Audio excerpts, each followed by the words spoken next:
if I'm investing enough, what does it matter how I spend the rest of the money? You don't care about it. You are worried whether I'm spending too much because you're not sure whether your goals will be met. So do the financial planning process first and the rest will fall in place automatically. I splurge quite a bit. Maybe not on things that are visual, but I'm happy because I don't care because I'm investing enough. I think that's the magic ingredient. Once you have the knowledge of how much you need to invest to achieve a goal, everything else just magically, and your entire daily existence becomes more enjoyable. You don't think about that cab fare. You don't think about that particular movie if it's in, everything is in order, in motion, perhaps with the help of an RIA. But then once you achieve that, this is eye-opening, and I hope a lot of people listen to this. Welcome back to Let's Get Rich with Pattu, diving back into this second part of the episodes where we are delving to very short answers, rapid fire to Pattu, who has to answer within 1 minute on a variety of topics. Pattu, here's question number 1. We've established that debt mutual funds are anything but fixed income, right? There is volatility, there is trading of the underlying asset. Why are they still considered safe when compared to equity? Because the bonds themselves, the market value of the bonds themselves don't fluctuate as much as equity. Because there's not as much speculation and they're more or less stable. You don't expect every company to become suddenly financially poor or suddenly financially richer. So if you look at the credit ratings changes, they're not frequent. They're occasional, and therefore the volatility in the bond market is always going to be lesser than the volatility in the stock market, and therefore it reflects in the NAV. And is it fair to say when we see the line of growth of a debt mutual fund, it is genuinely linear if you take it, say, over a 5 to 10 year period? Or does it flatline at certain years? No, it will be linear in the sense it will go up, but there will be kinks over a 5-year period. There will be kinks, ups and downs. There will be small valleys, not be as deep valleys as in the equity case. And the rate of change will change. This is very important. The rate, sometimes the growth will be like that, sometimes it will be like that, and so on. So that's what determines our returns. So the rate of change of the NAV with time will change. You have very famously said at some point, it is not the fall in the markets that is a concern for investors, it is the sideways market. Similarly, is there a sideways market in the entire world of debt and fixed income? Oh, yes. If you look at the gilt funds, they have a prolonged sideways market. We are currently in a sideways market for the long-term gilts.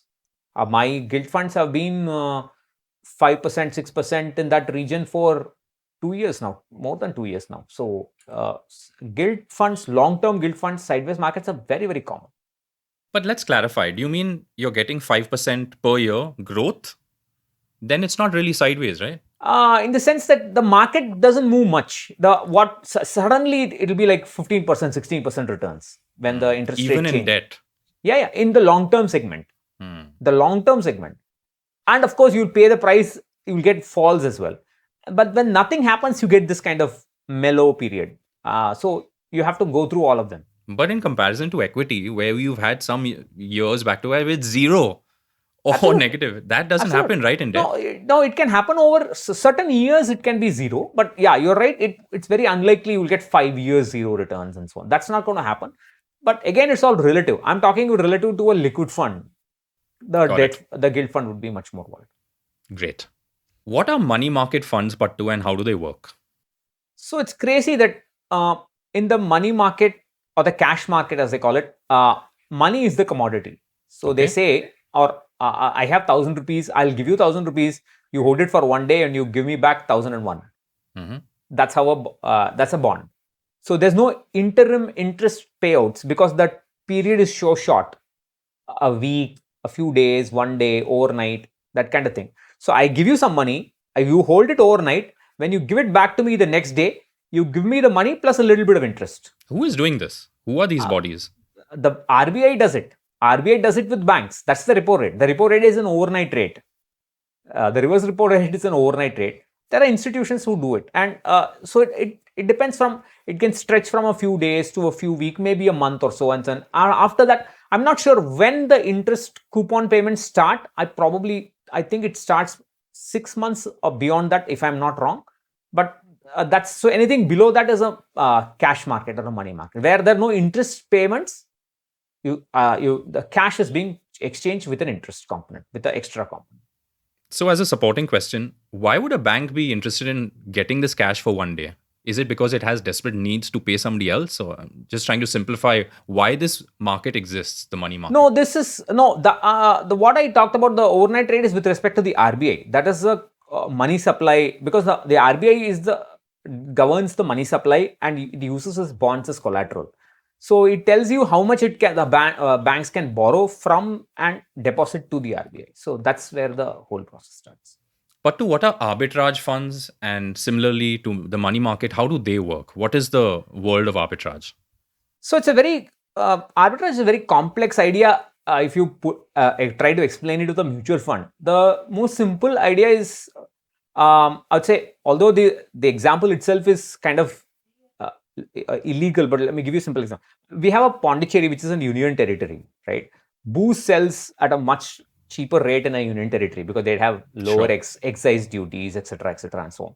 So it is of course illegal to transport booze from the union territory to outside. But just for imagine, if you can do it, you buy a crate of booze there, and you just cross the border and sell it, right? And the profit you've got is the difference in price. So that is the arbitrage. So you buy something in one market and you sell something in another market where the price is different in the two markets, and you pocket the difference in price. That's called arbitrage. And this is done most commonly by buying stocks in the cash market, in the normal market, cash stock market, and there is a derivative markets. You sell futures contracts as or you do the opposite. And as the derivative contracts expires, the price difference comes more or less to the same point, and you pocket the difference. There's a movie called Arbitrage starring Richard Gere, which explains this concept beautifully, but it does not explicitly do that. Oh, wow. This is a movie I'm definitely going to keep my eyes out for. But to push you a little bit, this arbitrage sounds risky if they're doing stuff with the futures and the underlying price of the same stock. But then why is it part of the world of fixed income and debt? It's not part of the fixed. It's not part of the fixed income technically. It is an equity investment. Arbitrage fund is a proper equity investment, but considered very widely safe. It is reasonably safe if I buy the same stock and sell the same stock. But if there was once a very famous arbitrage fund, I don't remember its name, I've written about it. So they sold one currency and purchased another currency, and suddenly the exchange rates changed and the fund crashed. Okay. So that's the risk. If you buy and sell different commodities, different stocks or different bonds, and try to do an arbitrage there, you are in serious trouble, because something changes in between for the in the bond, then you are in big trouble. You lose a lot. But as long as you're buying and selling the same product, the same commodity, then it's reasonably all right. Of course, the risks are that what will happen is that arbitrage opportunities may dry up. That is a major risk. For example, when there is a stock market crash, that means that the sellers are more than the buyers. So which means when you try to find arbitrage in the markets, you won't find, because there are not enough buyers. And until the buyers return, the arbitrage returns will also be low. So that is the primary risk, I would say. Am I right to understand there's also arbitrage between, say, NSE and BSE for the same stock? Does that world exist? Yes, I think so. Yes, I am not seen anybody do it, but yeah, it is possible, I suppose. Yes. And is most arbitrage trading done by algorithms or by actual human intervention? I think the algorithms are necessary. Otherwise you can't spot it. And the problem is that even with algorithms, because the market depths has increased, the arbitrage opportunities have come down. That is the reason why arbitrage funds are now called as hybrid funds. They hold up to 35% in bonds, because a pure arbitrage fund will give you very poor returns. They need that bonds to bolster returns. So that is the problem. The market has dried out, and you need algorithms to try and search for it. Pattu, so here's a very interesting question regarding recurring deposits, right? It was part of our very first episode. It's perhaps the most basic thing we should be doing. Now, say if somebody has finally, after listening to us, after your suggestions, accumulated 6 months of monthly expenses in a savings bank account. It's just lying there. What are the thumb rules we should use for the amount per month for the recurring deposit as well as its tenure? Say if it is, say the monthly expenses are 50,000, they've got 6 months, so 3 lakhs there, and literally 3 lakhs, 3,25,000 sitting in that savings account. How much should they put into a recurring deposit and for how long? So, since this is for an emergency fund, and assuming that the emergency has not occurred in those 6 months or afterwards, what I would suggest is once that the kitty of 6 months expenses is built via an RD, you convert the RD into an FD. Got it. The banks will be happy to do it, and you can, as long as you don't redeem, you can always keep rotating the FD at newer and newer rates. The rates don't matter too much. Additional amount, you don't need to worry about RD, the tenure and so on. Just open a liquid fund and put it there. Just dump it, about 5% of your monthly expenses. And say there's an instance after the 6 months where I do need to tap into my emergency fund. What's the best way to do it considering you're recommending an FD? You will have to open it. There's no choice. Of course, there are some things called flexi deposit FDs where you can withdraw as much as you want without breaking the whole of the FD. You can use that as well if you want, but it doesn't matter too much. You can just open the FD and put, if you have some excess, put in the liquid fund or open a new FD. So it's okay. But are there thumb rules you have for recurring deposits in terms of how to think of tenures? There are tenures as short as 6 months, some are 5 years. And what is the monthly amount? How do you calculate how much you should put in per month? You can estimate how long it would take for you to get to that 6 months of expenses and set the tenure as per that. I mean, there's no real hard and fast rule. It depends on how much people can put in every month and so on. For some people, it can take 1 year to build that, 2 years to build it. So they can calculate how long it will take approximately and then set the rate during that. Pattu, can you tell us what RBI Retail Direct is? What is this website all about? And how can we take advantage of it? So RBI Retail Direct is basically a place for retail investors to buy RBI bonds and state government bonds when they are issued or soon after issue. So it's a primary marketplace, and it is useful only for those investors who want an income. Other people should not buy it, should not use it. Only those who are going to retire, early retirement, or quitting a job, become an entrepreneur, etc. We talked about earlier. Only they should consider doing that. Yeah. Why did you say that, Pattu? Why should only people who want an income look at RBI Retail Direct? So yeah, if you buy the bond, it's going to pay out interest. You're going to pay tax on that, and you have to try to reinvest it. So you're going to lose wealth. Whereas if you buy a debt fund, we talked about this several times, you don't need to pay tax on it every year like an FD or a bond. So it's much more better. Is it good for somebody who's, say, at age 60 and about to retire and buys a large chunk of bond and then gets yearly payments from that? Is that a smart investment strategy? Yes. Depending on. So the idea is that if your pension is not adequate, your existing pension, you can buy the bond as a to supplement it. There are many advantages, but the only catch is that unlike an annuity that you get from an insurer, the coupon rate or the interest rate does not increase with age. Whether you're 60 or 80, the interest rate is going to be the same. Whereas the insurer will give you double-digit interest rates at 80 because they expect you to conk off soon.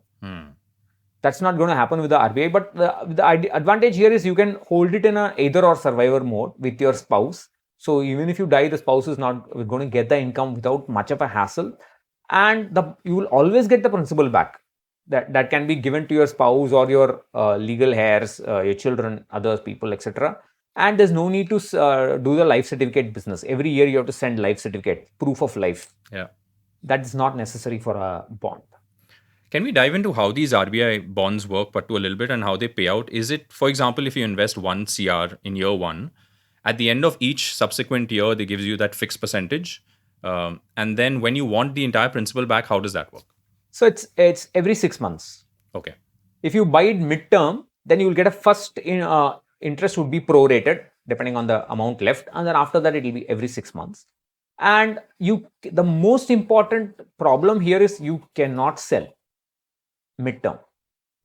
You have to wait for maturity.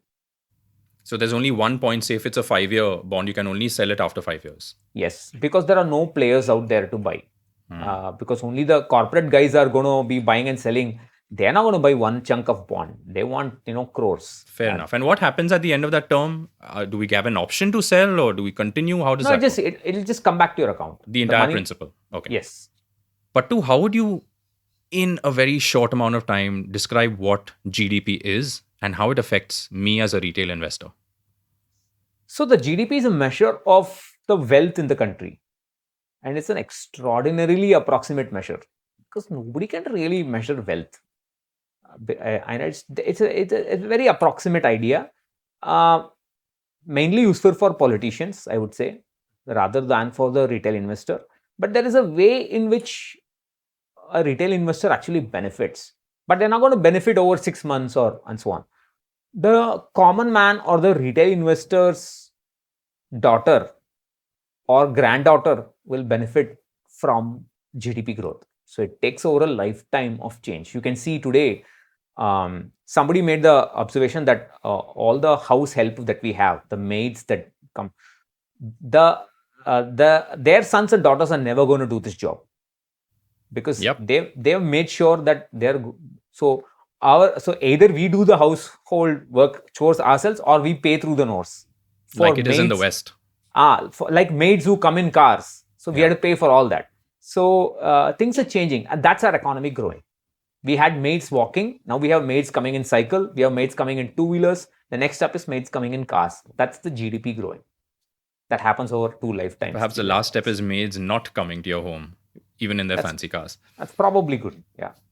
But how would you describe what gross domestic product is? Am I right to assume when you say it is a measure of our wealth? So say we have a billion citizens multiplied by every individual's wealth. Is that the number we're arriving at? I'm not an economics expert to give you a working definition, but this is what it means. And it takes into account the jobs, the unemployment, inflation, the kind of foreign reserves we have, the debt, external debt we have, and so on. So there are multiple factors that go in. Sure. But how does an individual retail investor like you and me invest in international markets? What is the simplest way to do it? And should we do it? I don't think we should do it because I think most people do it for the wrong reasons. Because they will say that I want diversification. That's probably the most misused word in portfolio management because most people don't understand what it is. They will say they want diversification, but the only reason they're doing it because they see the last couple of returns are 2-year returns are very high, so they want a piece of that slice. But they don't understand that it will not be the case always. And what will happen? So let's say I want to hold 10% of Nasdaq 100. It will not be 10% all the time. It will fall to 5%. It will become 15%.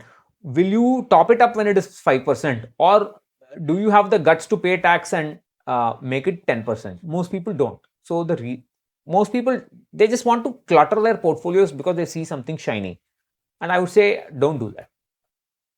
And if somebody had to go against your advice and invest in international markets, what is the method? What are the tools we have? I think the most tax efficient tool is to buy something like Parak FlexiCap or Axis Global Opportunities, or I forget the name.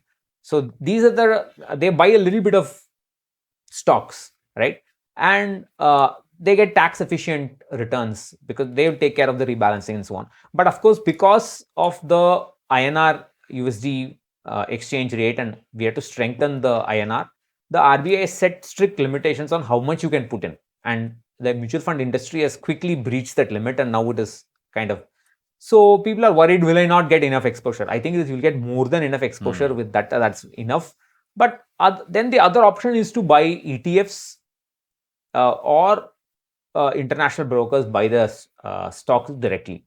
But that's just a hassle. It's too much of a hassle. It's not necessary. So sorry, if you notice, the interest in Nasdaq 100 has waned a little bit because it's been underwater for the last couple of years or so at the time of making this video. So that's how it happens. That's how it does not. It won't last. Final question on investing in stocks abroad. Say I love the company Apple. I just want to invest some small part just for fun. I love investing in companies, like you said, right? The only people who should invest in stocks are those who love studying companies and investing in companies. How do I buy Apple stock sitting in Bombay, sitting in Chennai, sitting anywhere in India? What's the So easiest way? yeah, the again international brokers. That's the only choice Such directly. as, can we name some? No, Vanguard allows you to do it. I think, if I'm not wrong. I That's my problem. I'm short of names because That's I'm fine. never. The NSE also has a portal for this. I Again, I'm sorry, I don't have names. I can Sure. actually look So up. is it as easy as signing up, doing a KYC, putting in my INR, and then in my name getting an Apple stock? Something like that. You'll have to transfer the money that gets converted to USD and then you buy it. Pattu, can you briefly talk about the concept of frugality and what is frugality in your mind compared to denying yourself enjoyment and living life the right way in the present, and what kind of effect does it have on getting financially independent faster? So, my definition of frugality, in fact, I would not even call it frugality, is what I would like, and personally for me and for other people, is to strike a balance between investing and spending. So, which means that we've talked about this several times. I want to enjoy life today, but I also want to ensure I enjoy life all my life. Hmm. And therefore, I'm striking that balance by not spending everything I have today, but putting a small amount of it away for investing. And that is, in my definition, frugality. I'm frugal about how much I spend, but I'm also frugal about investing. I'm not overdoing both. I'm just finding the balance. It will take years to find a balance. Sometimes some people even find a lifetime to find a balance. But that's the path that we should go after, and not the conventional definition of. I mean, many people assume that people who are frugal are depriving themselves. They are misers and so on. No, I think it's more a thought out spending. You think about whether is it necessary to actually spend on this or not. That process is what I would say is frugal. Has frugality helped you achieve financial independence faster? I think frugality is something like, some say God given talents, right? I think it's one of those God given things. Either you are inherently frugal or you're not. So I'm inherently frugal, and therefore, obviously, yes, I have not purchased many of the things I could. For example, I could have purchased an expensive car several years ago. I could have purchased expensive phones. I have not, because I never felt the need for them. If I don't feel the need for them, I'm not depriving myself, right? So that's how frugality works in my case in general. And yes, naturally, it has given me more money to push in, and that has hastened my financial independence. But that's so. I mean, it is not mandatory requirement for everybody. That's a really nice answer. In terms of cars and these materialistic things, I tend to say I'm kind of similar to you, Pattu, but I don't think I'm inherently frugal. The amount of money I spend on ridiculous amounts on things like food and experiences is needs to I need to take some action. So if there is somebody like me who does not feel I'm inherently frugal, are there any steps I can take? Any tips and tricks or thumb rules? So the one step that will solve all these confusion is that do a proper goal based planning, do a proper Hmm. financial planning. Once you know that you are investing enough for your goals, or you are on the path to getting that target investment amount, everything else will fall in place. If I'm investing enough, what does it matter how I spend the rest of the money? Hmm. You don't care about it. You are worried whether I'm spending too much, because you're not sure whether your goals will be met. So do the financial planning process first, and the rest will fall in place automatically. I splurge quite a bit, maybe not on things that are visual, but I'm happy because I don't care, because I'm investing enough. I think that's the magic ingredient. Once you have the knowledge of how much you need to invest to achieve a goal, everything else just magically, and your entire daily existence becomes more enjoyable. You don't think about that cab fare. You don't think about that particular movie. If it's in, everything is in order, in motion, perhaps with the help of an RIA. But then once you achieve that, yeah, I mean, this is eye opening. And I hope a lot of people listen to this.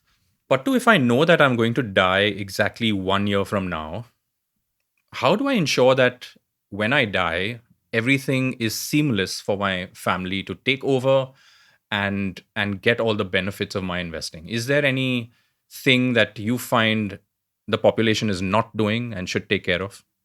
See, regardless of when we're going to die, or many of us may not have the fortune of knowing when we're going to die. Some people do, but whether it's a fortune or not, I don't know. But yeah, some people do. Then you can correct your mistakes. That's what I mean. So I think what we should do is, we talk about nomination and will and so on. But the most important thing is, make your loved ones the second holder in your investments. When you do that, automatically their KYC is done. The transmission of the money or the funds or the stocks or the units becomes so simple when that happens. The first holder is dead, you just shift it to the second holder. The paperwork that you have to do, they have to do, the company has to do, is so less. Instead of a nominee, you have to prove your identity, etc., and so on. And it's unnecessary. And that's why I tell people, if you have a lot of assets and if you have children, you tell them before you die, I am clubbing this money with my first son. So this much assets my first son is going to get. He or she is the first holder, is the second holder in that investment. So after I die, that will go there. Similarly for the daughter, similarly for the third, whatever. So you do this partition right away. There's no need for a will. There's no need for a contest. I mean, typically, hopefully. So it's much more easy. That's what people should be doing. They should be making their relatives the second holders, the relevant relatives second holders, instead of nominees. Nominees will work in some cases, but this is more powerful in my opinion. What a cool way to think about it. For an existing investment, is it easy to make the person I wanted to go to a second holder once it's already begun? I think the mutual fund industry has made it very difficult for that to happen. The stocks may also be a problem, but for stocks, you can have a demat account in the second holder, and then shifting will become easier later on, as long as they're nominees and so on. But wherever possible, do it. Fresh investments, I would say, must be done that way. But existing investment, not always, especially mutual funds. It's hard to do. Could you detail out the demat account solution you had? How does that work? For example, I have a No. demat account and I've got my entire equity plus my debt in that account, right? How does one transfer that to the near and dear ones? They must be nominees if they are not second holders. No, Then but you how can do I transfer. make them a second holder in my demat account? Is that possible? I would think again that is tough. But I don't think it's readily possible. I think that's something that SEBI should do. That will be a game changer. But if they don't, then the nomination is the only way. Yeah. Okay. So nominations or make your near and dear ones the second holder in all your investments. Here's a cool one. Why do you feel and how do you feel every Indian can grow rich?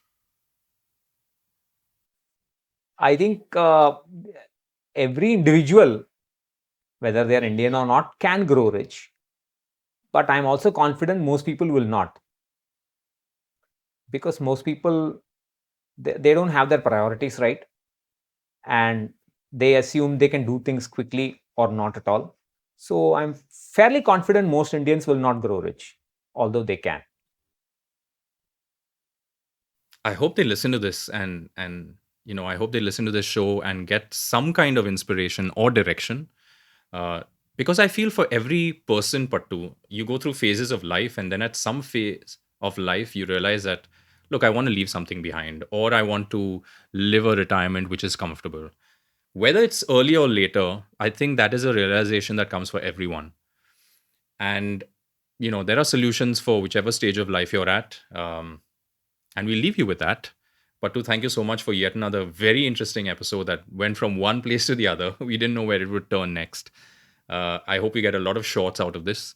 And I hope it is received well by our audiences on Spotify, Google Podcasts, Apple Podcasts, YouTube, wherever you consume us. Please write into us, like, share, and subscribe. And without your questions, we can't continue. And we would love to. Pattu would love to. So till we see you again next week, Pattu, thank you so much again. And see you soon. Bye bye.